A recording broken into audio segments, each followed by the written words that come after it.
Assalamualaikum warahmatullahi wabarakatuh. Alhamdulillahirabbil alamin, hamdan syakirin, hamdan na'imin. Salatuhu wa salamuhu ala Rasulillah, la nabiyya ba'da. Wala haula wala quwwata illa billahil aliyyil azim.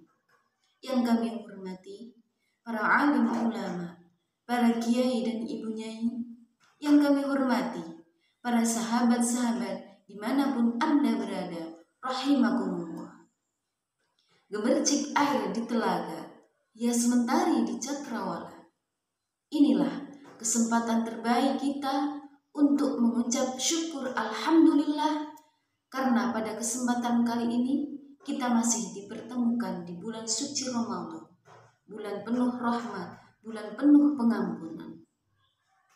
Puji syukur kehadirat Allah Subhanahu wa Ta'ala yang Maha Pemaaf dari segala khilafan, sekaligus penabur rahmah di alam raya.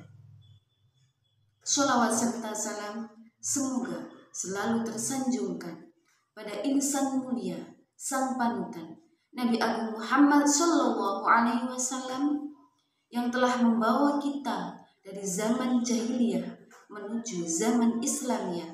Sahabat-sahabat yang dirahmati Allah, pada kesempatan kali ini saya akan menyampaikan tentang indahnya mencintai Al-Quran.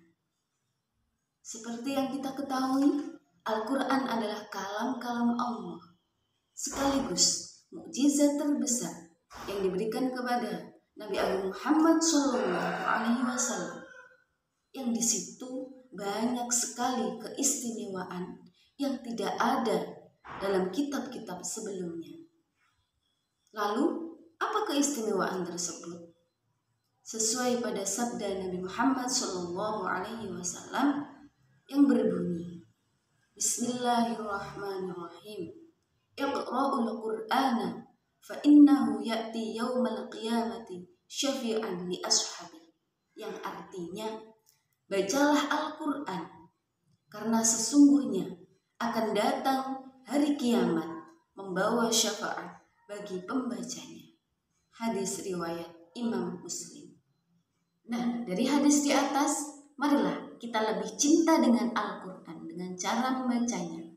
Walaupun membacanya dengan terbata-bata, tanpa mengetahui sedikit pun isi kandungan Al-Quran, tetap mendapatkan pahala. Karena satu huruf yang kita baca dalam Al-Quran itu sebanding dengan 10 kebaikan. Masya Allah. Amalan inilah yang banyak diketahui orang, akan tetapi banyak pula yang melalaikannya. Berjam-jam kita pegang HP, kita membuka sosmed, chattingan tanpa ada rasa berat sama sekali. Akan tetapi memegang Al-Quran, apalagi membacanya, sungguh luar biasa beratnya. Kenapa? Karena di situ syaitan sedang berbisik agar manusia meninggalkan Al-Quran. Na'udzubillahi min dzalik.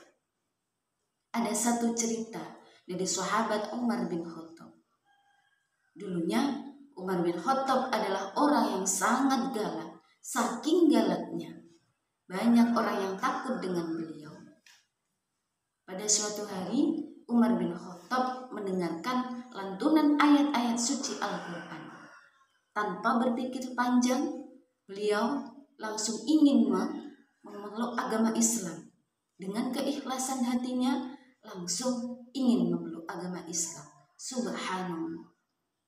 Lalu, hikmah apa yang bisa kita petik dari cerita itu? Ya, tentu saja perubahan, petunjuk, hidayah dari Allah Subhanahu wa Ta'ala. Hal ini sesuai pada firman Allah pada surat Al-Baqarah ayat 185. A'udzu billahi minasyaitonir rajim. Bismillahirrahmanirrahim. Syahrul Ramadan alladzi unzila fihi al-Qur'an lin-nasi wa bayyinatin minal huda wal furqan. Al-ayat.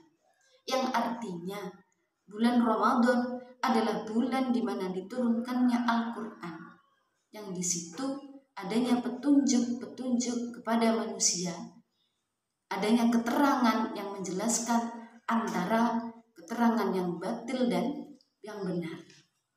Jadi siapa yang ingin hidupnya tentram, cintailah Al-Quran.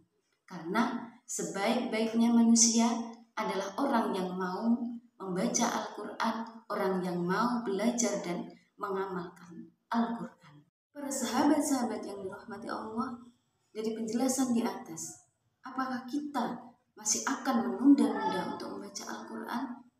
Padahal Al-Quran menjadi imam, menjadi keberkahan rizki, kedamaian dalam rumah tangga, serta obat yang sangat manjur dari segala penyakit yang dokter pun belum menemukan obatnya.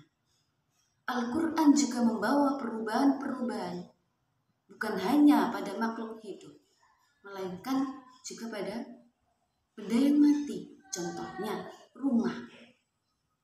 Rumah ketika sering dibacakan Al-Quran, walaupun rumahnya itu sempit, akan terasa luas karena di situ malaikat enggan mencintai orang yang sering membaca Al-Quran.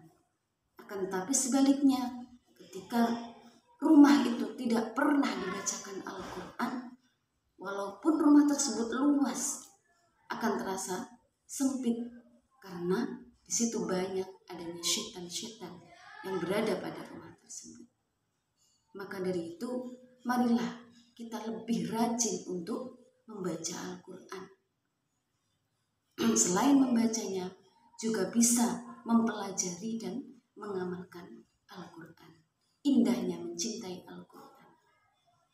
Semoga dengan kita mencintai Al-Quran bisa mendapat keberkahan dari Allah Subhanahu wa Ta'ala. Allahumma amin. Demikianlah penjelasan yang bisa saya sampaikan. Billahi taufik wal hidayah. Wassalamualaikum warahmatullahi wabarakatuh. Ya Nabi, salam alaika.